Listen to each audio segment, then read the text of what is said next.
He told everyone I was crazy. That is the first thing you need to know. He told my friends. He told my family. He even told the police. But he was lying. My name is Abigail. I am 25 years old. This is my story. It is a story about fear. It is a story about lies. But it is also a story about finding the truth. I want to tell you this story because maybe you feel alone. Maybe someone told you that you are weak, but you are not weak. I was not weak. I just did not know the truth. I want to start at the beginning. 3 years ago, my life was perfect. I was happy. I lived in a beautiful house. The house was big. It had white walls and a big garden. I loved the garden. I grew flowers there. I grew red roses and yellow tulips. I liked to sit in the garden and drink tea. The sun was warm on my face. The birds sang in the trees. I thought my life was a dream. I lived with my husband. His name was Thomas. Thomas was handsome. He was tall. He had dark hair and blue eyes. He had a nice smile. When he smiled, I felt happy. He worked in a bank. He made a lot of money. He bought me nice clothes. He bought me jewelry. He said, "Abigail, I love you. I want to take care of you." I believed him. I trusted him. I loved him very much. But then things started to change. It happened slowly. It was like a cloud covering the sun. At first, it was small things. One day, I was in the kitchen. I was making dinner. I made soup. I put the spoon on the table. I turned around to get some water. When I turned back, the spoon was gone. I looked everywhere. I looked on the table. I looked on the floor. I looked in the sink. The spoon was gone. Thomas came into the kitchen. He smiled at me. "What is wrong, Abigail?" he asked. "I cannot find the spoon," I said. "I put it right here." Thomas laughed softly. "Oh, Abigail, you are so forgetful. The spoon is in your hand." I looked at my hand. The spoon was there. I was confused. I did not remember picking it up.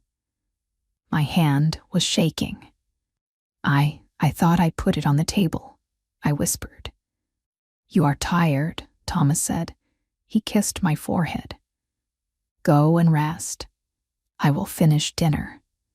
I went to bed. I felt strange. I felt silly. Why did I forget the spoon? That was the first time. But it was not the last time. A week later, I lost my keys. I always put my keys in a blue bowl by the door. I am a tidy person. I like to keep things in their place. But the keys were not in the bowl. I looked in my bag. I looked in my coat. I looked under the sofa. Thomas came home. He saw me looking. "What did you lose now?" he asked. His voice was not kind. It was cold. "My keys," I said. "I cannot find my car keys." Thomas sighed. He looked angry. "Abigail, you are always losing things. You are careless."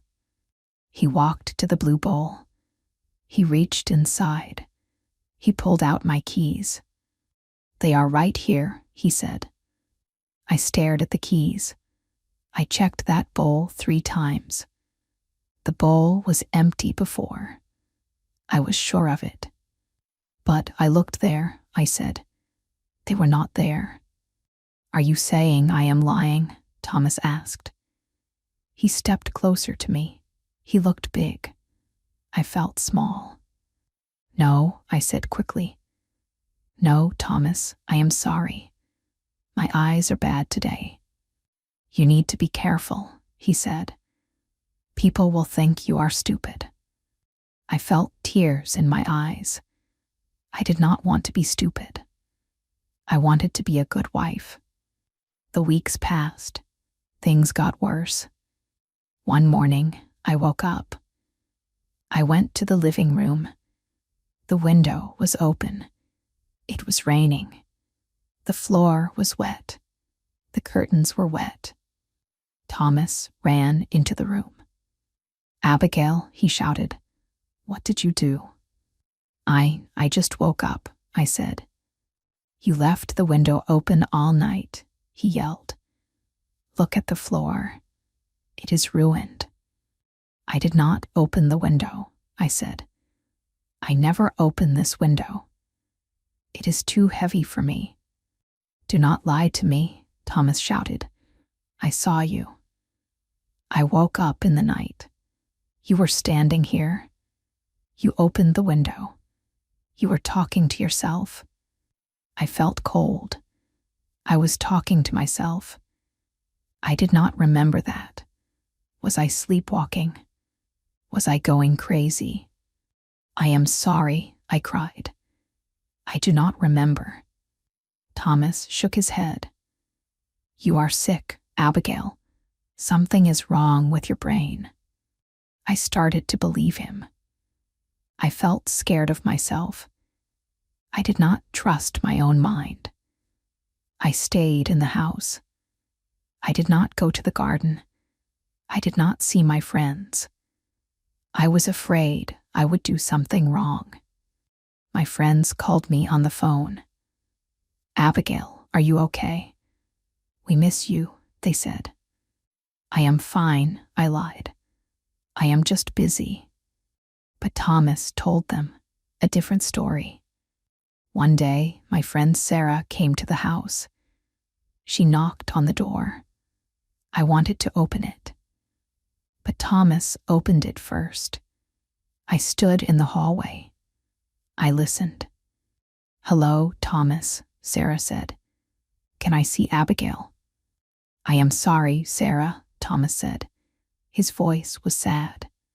He sounded like he was crying. "Abigail is not well." "Is she sick?" Sarah asked.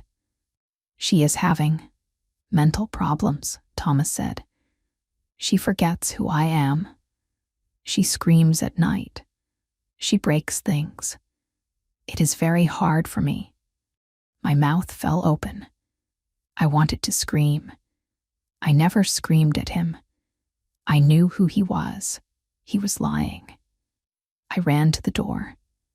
"Sarah," I shouted. "I am here. I am okay." Thomas turned around. He looked at me with angry eyes. But then his face changed. He looked sad again. "Oh, Abigail," he said softly. "Go back to bed. You are having an episode." "I am not," I told Sarah. "He is lying. He moves my things. He opens the windows." Sarah looked at me. She looked at my messy hair. She looked at my old clothes. I looked crazy. I had not showered in 2 days because I was depressed. "Abigail," Sarah said slowly, "maybe you should listen to Thomas. He loves you." "No," I cried. "Please, Sarah." Thomas closed the door. He locked it. He turned to me. He did not smile. "You embarrassed me," he said. "Now everyone knows you are crazy." "Why are you doing this?" I asked. I was shaking. "I am helping you," he said. "You are sick. But do not worry. I called a doctor." The doctor came the next day. He was a tall man with a gray beard. He did not talk to me. He talked to Thomas. Thomas told him lies. "She thinks people are stealing from her. She hears voices. She cries all day. The doctor nodded. He looked at me for 1 minute. Yes, he said. She looks unstable. He opened his bag. He took out a bottle of pills. The pills were blue. Give her 2 of these every day, the doctor said. They will make her calm. They will stop the crazy thoughts. Thank you, doctor, Thomas said. After the doctor left, Thomas gave me 2 pills. Take them, he said. I do not want them, I said. I am not sick. Take them, he said. His voice was dangerous. Or I will call the police. I will tell them you tried to hurt me. They will lock you up in a hospital forever. Do you want that? I was terrified. I did not want to go to a hospital. I wanted to stay in my home. So I took the pills. I swallowed them with water. That was the beginning of the darkness. The pills made me feel heavy. My body felt like a stone. My head felt full of fog. I could not think clearly. I forgot words. I forgot what day it was. I slept for many hours. When I was awake, I sat in a chair. I stared at the wall. Thomas was happy. See, he said, you are quiet now. You are a good wife. He started to bring people to the house. He brought lawyers. He brought men in suits. They sat in the living room. They talked about money. They talked about the house. I sat in the corner. I was like a ghost. They did not look at me. Is she okay? One man asked. No, Thomas said. She is gone. Her mind is gone. I need to control her money. I need to control the house. It is for her safety. The men nodded. They signed papers. Thomas signed papers. He smiled. I wanted to speak. I wanted to say, stop. This is my house. This is my money. My parents gave it to me. But my tongue was heavy. The words would not come out. The blue pills took my voice away. Life became a blur. Days turned into nights. Nights turned into days. I did not know if it was summer or winter. I was a prisoner in my own home. Thomas locked my bedroom door at night. For your safety, he said. I was alone. I was sad, I thought. This is my life now. I will die here. Everyone thinks I am crazy. But one day, something happened. It was a small thing, but it changed everything. Thomas gave me the pills in the morning. He gave me a glass of water.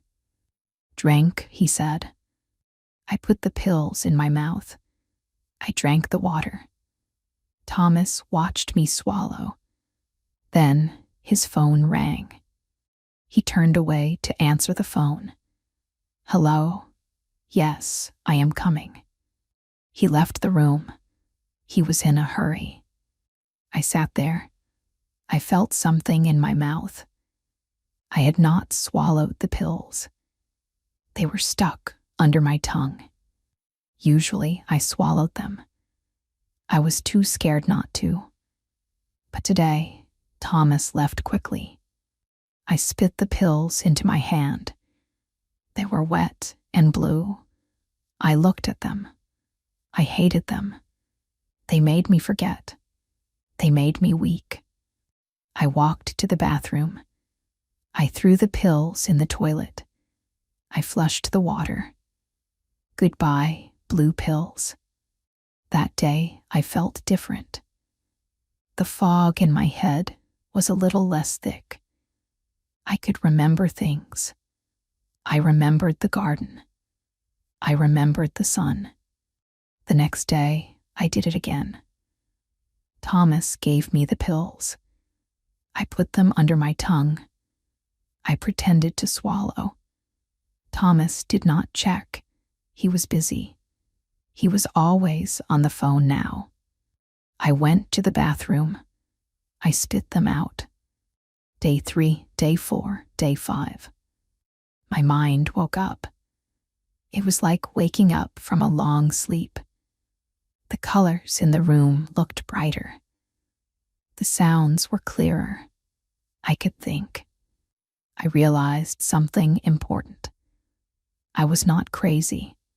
I never was crazy. I remembered the spoon. Thomas took it. I remembered the keys. Thomas hid them. I remembered the window. Thomas opened it. He did it all. He wanted to make me crazy. Why? I knew why. The men in the suits. The papers, the money. He wanted my money. He wanted my house. But he could not take it if I was healthy. So he made me sick. I felt anger. It was a hot fire in my chest. I was not sad anymore. I was angry. He stole my life, I whispered. He stole my mind. But I had to be careful. I could not let him know I was awake. If he knew, he would hurt me. He might force me to take the pills, or he might do something worse. So I acted. I pretended to be sick. When Thomas came home, I sat in the chair. I stared at the wall. I let my mouth hang open. I looked empty. "How are you, Abigail?" he asked. I did not answer. I just rocked back and forth. "Good," he said. "The pills are working." He sat on the sofa. He called someone on the phone. I listened carefully. My ears were sharp now. "Hey, baby," he said. He was talking to a woman. "Yes, it is almost done." The doctor signed the paper. She is officially incompetent. That means she cannot make decisions. He laughed. "Yes, we will have the money soon. We can go on vacation. We can sell this house. We will put her in a home, a cheap home. She won't know the difference." I felt sick. He had a girlfriend. He was planning to throw me away. He was going to put me in a bad place and sell my home. No, I would not let him. I needed a plan. I needed to escape. But the door was locked at night.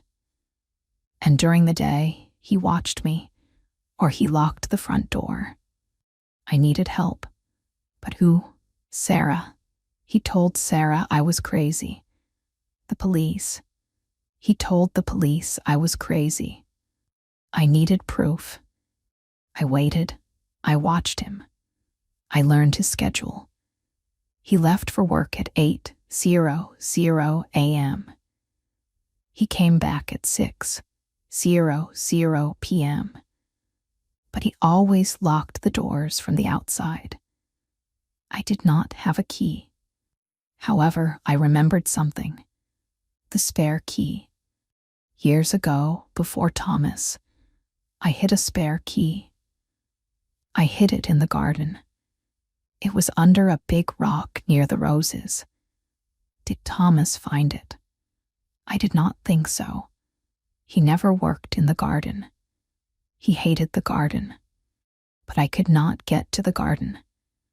The back door was locked too. I looked at the windows. The windows in the living room were locked. But the kitchen window, the lock was old. Maybe I could open it. The next day, Thomas left for work. I waited until his car was gone. I ran to the kitchen. I felt strong. I did not take the pills for 1 week. My body was coming back to me. I climbed on the counter. I tried to open the window. It was stuck. I pushed hard. "Come on," I said, "please." It moved a little. I pushed again. My hands hurt. I pushed with all my strength. Pop, the window opened. Fresh air came in. It smelled like rain and dirt. It smelled like freedom. I climbed out of the window. I fell onto the grass. My knees hurt, but I did not care. I was outside. I ran to the rose bush. The roses were dead. No one watered them. It made me sad. But I looked for the rock. There it was, a gray rock. I lifted the rock. My heart was beating fast. Boom, boom, boom. There was the key. It was dirty, but it was there. I grabbed the key. Now I could open the door. No, I did not need to open the door. I was already outside. I needed to run. But where? If I went to Sarah's house, Thomas might come there. If I went to the police, they might call Thomas. I needed to go to the bank. I needed to stop him from taking the money. I ran to the garage. My car was there, but I did not have the car keys. Thomas had them. I had to walk. No, I had to run. The bank was 5 miles away. I started to run. I ran down the street. People looked at me. I was wearing my pajamas. I had no shoes on. My hair was wild. "Look at that woman," someone said. "Is she crazy?" I heard them. It hurt, but I kept running. I am not crazy. I am escaping. My feet started to bleed. The pavement was hard, but I did not stop. I ran for a long time. I was tired. My lungs burned, but I thought about the blue pills. I thought about Thomas laughing. I ran faster. Finally, I saw the bank. It was a big building. I ran inside. It was quiet. It was cool. People in suits looked at me. The security guard walked towards me. "Ma'am, you cannot be here," he said. "You have no shoes." "I need to speak to the manager," I shouted.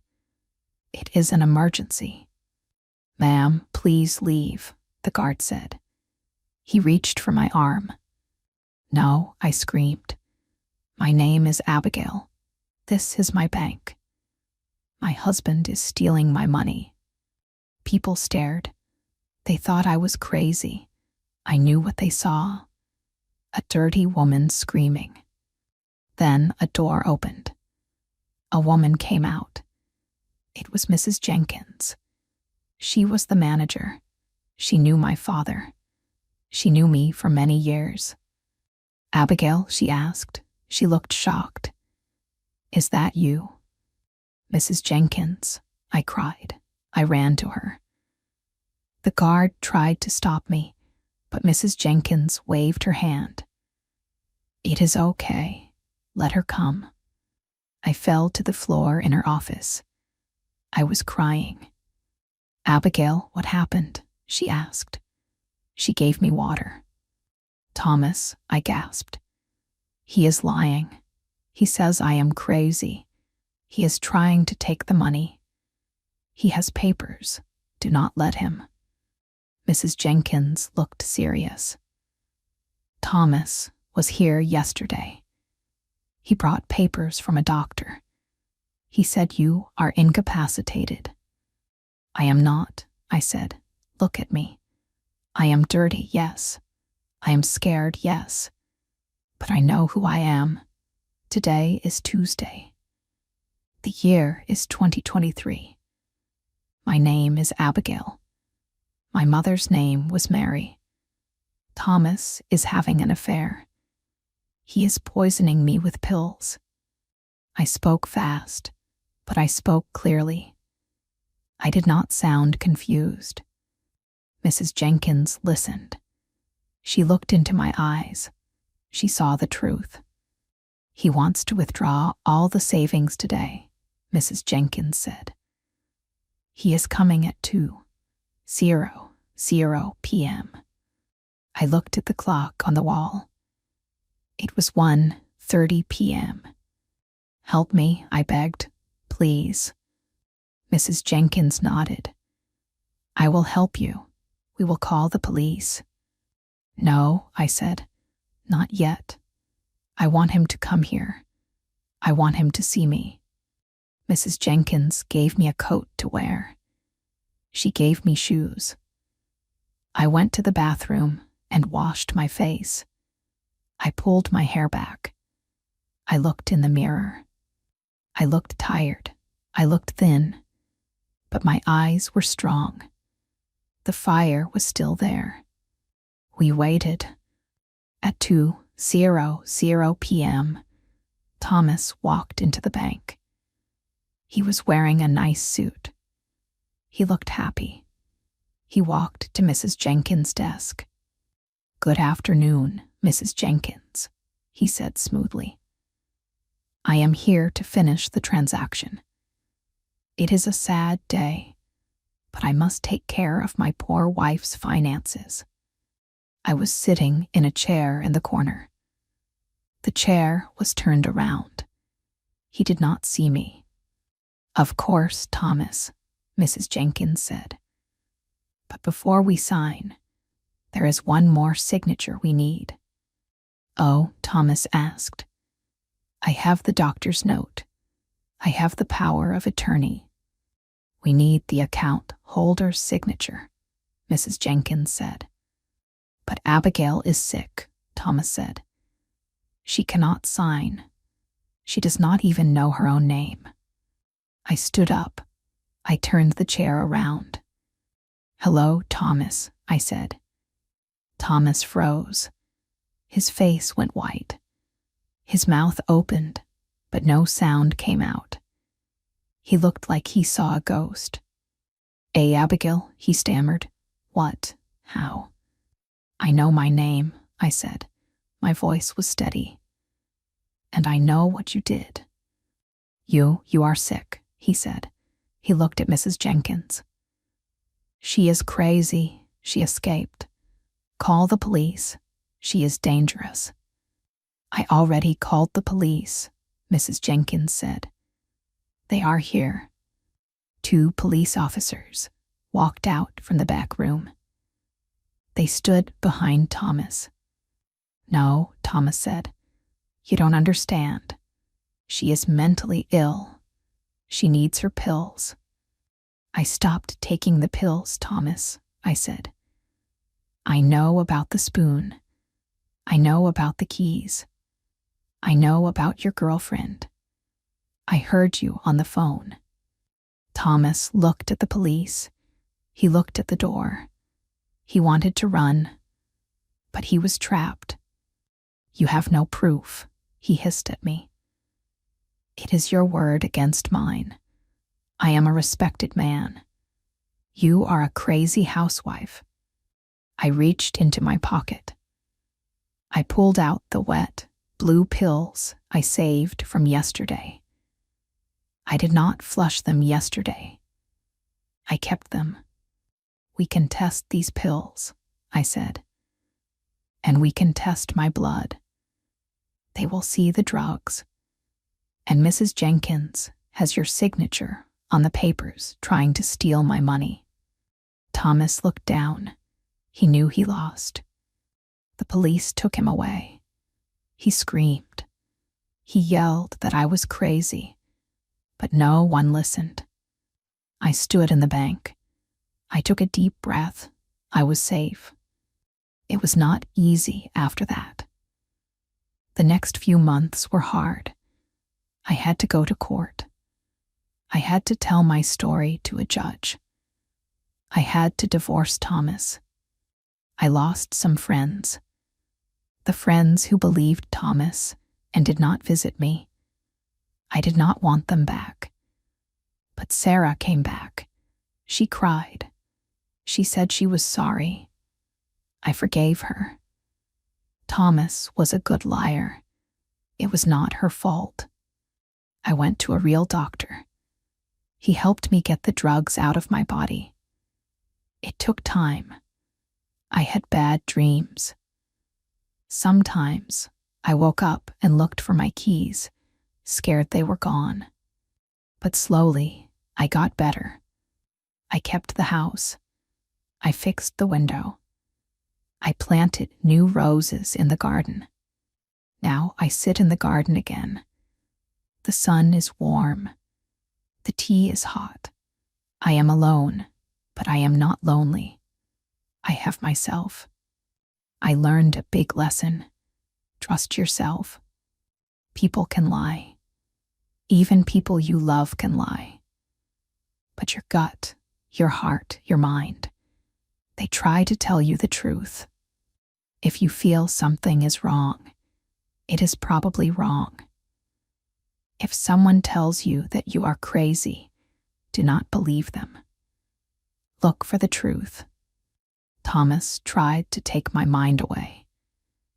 He tried to make me a prisoner. He told everyone I was crazy. But he was wrong. I was not crazy. I was just sleeping. And now I am awake. My name is Abigail. I am free. And this was my story. If you are in a dark place, please keep going. Spit out the pill. Open the window. Run. You are stronger than you think. You can save yourself, just like I did.